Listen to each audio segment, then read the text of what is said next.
Hello friends. तो पिछले class में हम लोग देखेंगे श्रेणी क्रम संयोजन, जो कि 10th क्लास के फिजिक्स का चैप्टर नंबर 4 है, विद्युत धारा। और आज की क्लास में हम लोग देखेंगे समांतर क्रम संयोजन, या फिर इसी को कहते हैं पार्श्व क्रम संयोजन। तो आइए सबसे पहले इसकी फिगर को समझते हैं, और इसकी फिगर के राज में ही सब कुछ छुपा हुआ है। अगर फिगर समझ गए तो ये संयोजन आपका क्लियर हो जाएगा। चलिए तो फटाफट फिगर बनाते हैं। और फिगर हमारा क्या कहता है कि सबसे पहले किसी सेल के साथ जोड़ ले। यहाँ पर मान लीजिए हमने एक सेल जोड़ दिया, इसमें प्लस और ये माइनस, और यहां से ये क्या हो गया, विद्युत धारा प्रवाहित होगा आई। अब यहां से एक सेल जोड़ लेंगे,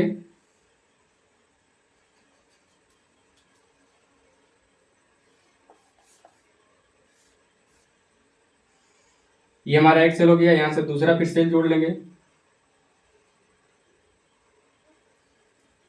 यहां से तीसरा जोड़ लेंगे।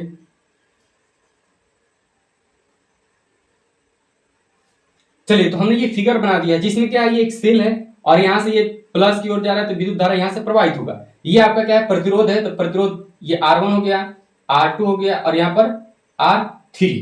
अब इसके बाद इसमें बचता है, देखिए किसी भी चीज में समांतर क्रम संयोजन हो या श्रेणी क्रम, एक होता है R प्रतिरोध, और फिर दूसरा होगा विभवांतर वोल्टेज, और तीसरा होगा क्या आपका विद्युत धारा I। इन्हीं तीनों को समझना है कि कौन इसमें कांस्टेंट होगा और कौन दो वेरिएबल होगा। तो बस इसको अगर क्लियर कर लेते तो आपका क्लियर हो जाएगा। इसी को देखते हैं। तो यहां से जब ये विद्युत धारा चलेगा तो यहाँ पे आइएगा, तो देखिए ये I1 में बढ़ जाएगा, ये I2 में बढ़ेगा, और यहाँ पर ये I3 में धारा बढ़ गया। लेकिन श्रेणी क्रम में क्या हो रहा था कि चारों तरफ धारा क्या जा रहा था, एक ही ओर जा रहा था। तो अगर आप ऐसे कहिएगा तो कहिएगा कि सर यहाँ पे तो वोल्टेज भी क्या हो जाएगा, यहाँ बढ़ जाएगा, V1 हो जाएगा, V2 हो जाएगा, V3 हो जाएगा। ये भी तो हो सकता है ना, जब धारा बढ़ गया तो विभवांतर भी बढ़ जाएगा। लेकिन आपको बस यही सोचना है कि विभवांतर में क्या, विभवों का अंतर, विभव मतलब दो बिंदुओं का अंतर होता है। जैसे कि श्रेणी क्रम का अगर हम बना लें तो और ज्यादा क्लियर हो जाएगा। हमने लिया यहाँ पर एक प्रतिरोध, दो प्रतिरोध, यहाँ पर तीसरा प्रतिरोध, तो यहाँ पर हमने एक सेल से जोड़ दिया। चलिए फटाफट, I1 ये हो गया R1, R2 और ये हो गया R, यही था श्रेणी क्रम में, ज्यादा कुछ था नहीं। विभवांतर था यहाँ पर V1, V2, V3, और यहाँ पर धारा क्या था, एक समान था। अब देखिए दो विभवों का अंतर यहाँ पर समझ जाइएगा तो ये आपका क्लियर हो जाएगा। दो विभव यानी दो बिंदुओं का अंदर बीच का अंतर, अगर हम प्रतिरोध R1 के लिए भी निकाले तो यहाँ और इस बिंदु का क्या निकालेंगे, अंतर। ठीक है। अगर मान के चलिए 4 ओम आया, क्या आया, 4 ओम। इसके बाद अगर हम निकालेंगे यहाँ पर क्या, यहाँ पर R2 के लिए निकालेंगे विभवांतर, तो यहाँ और यहाँ के अंदर अंतर क्या निकालेंगे, सेम आएगा, वही 4 ओम ही आएगा। अगर इसके बाद यहां पर अगर R1 के लिए वोल्टेज निकाले भी विभवांतर, तो इस बिंदु और इस बिंदु को क्या हो जाएगा, अंतर। तो मान लीजिए क्या आएगा, 4 वोल्ट आएगा। फिर दूसरा प्रतिरोध के लिए निकालेंगे तो यहां से यहां तक फिर नापेंगे तो क्या आएगा, 4 ही वोल्ट आएगा।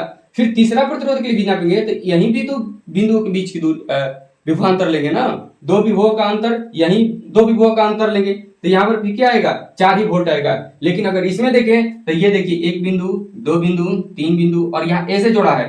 तो अगर R1 के लिए लेंगे तो ये दोनों को निकालेंगे, इसके बीच के अंतर निकालेंगे। अगर R2 के लिए लेंगे तो इन दो बीच के विभवांतर निकालेंगे। फिर R3 के लेंगे तो इन दो बीच के बिंदु के बीच के विभवांतर निकालेंगे। तो यहाँ पे अलग अलग बिंदु है तो अलग अलग विभव का मान आएगा। ठीक, विभवांतर क्या आ जाएगा, अलग अलग भी का मान आ जाएगा। लेकिन हर समय इसमें क्या हो रहा है, विभवांतर एक ही बिंदु आ रहा है, इस वजह से विभवांतर तो इसमें चेंज होगा नहीं। तो धारा तो बढ़ रहा है, धारा इसमें आप देख रहे हैं कि एक ही रास्ता से क्या हो रहा है, जा रहा है। लेकिन इसमें क्या हो रहा है कि जैसे ही यहाँ पर आ रहा है तो ये इधर गया, ये इधर गया, फिर नीचे भी धारा गया। तो यहाँ से जाने के लिए धारा को 3 रास्ते मिल रहे हैं। लेकिन विभवांतर क्या हो रहा है, दो बिंदु के बीच एक ही है, दो बिंदु इसमें एक ही फिक्स है, उसी पे सब क्या हो गया है, जुड़ गया है सारे प्रतिरोध। अगर एक दो और प्रतिरोध आ जाए तो इन्हीं दो बिंदुओं से जुड़ेगा, तो यहाँ वोल्टेज क्या हो जाएगा, हमेशा इक्वल। लेकिन इसमें आप देख रहे हैं कि अगर अगला जुड़िएगा तो इस बिंदु से जुड़िएगा, इस बिंदु से जुड़िएगा, ऐसे जोड़ते चले जाइएगा। तो यहाँ पे क्या हो जाता है, वोल्टेज बढ़ जाता है। और यहाँ पर क्या हो जाएगा, ये आपका भी कांस्टेंट हो जाएगा, भी क्या हो जाएगा, कांस्टेंट। बाकी ये दोनों वेरिएबल। तो चलिए इतना बात अगर क्लियर हो गया होगा तो हम अगर आगे बढ़े, अगर फिर भी डाउट हो तो आप कमेंट बॉक्स में लिख सकते हैं, ताकि अगले क्लास में भी इसको क्लियर कर दिया जाए, या फिर दोनों समांतर क्रम और श्रेणी क्रम दोनों एक ही क्लास में करा दिया जाएगा एक साथ। तो अब इतना होने के बाद हम चलेंगे ओम के नियम से। किसके नियम से? ओम के नियम से।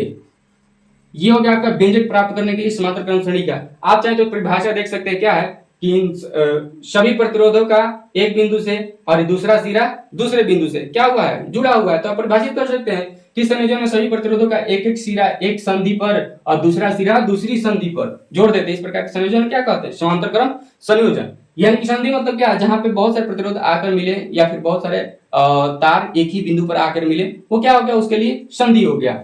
जैसे कि कोई चीज अगर मान चलिए इधर से भी आया, इधर से भी आया, इधर से भी आया, इधर से भी आया, तो इसको क्या कहेंगे? संधि कहेंगे। यानी जहां पे जुड़ाव हो रहा हो। तो इस वजह से तो अब ये पहला सिरा पहला बिंदु से, ये पहला संधि से और दूसरा सिरा दूसरे संधि से, बस हो गया, उसमें कुछ नहीं है। तो अब यहाँ पर हम ओम के नियम से क्या चलते हैं? R बराबर V बटा I, यही है ओम के नियम। तो अब ये ओम के नियम R बराबर V बटा I है। अगर इसको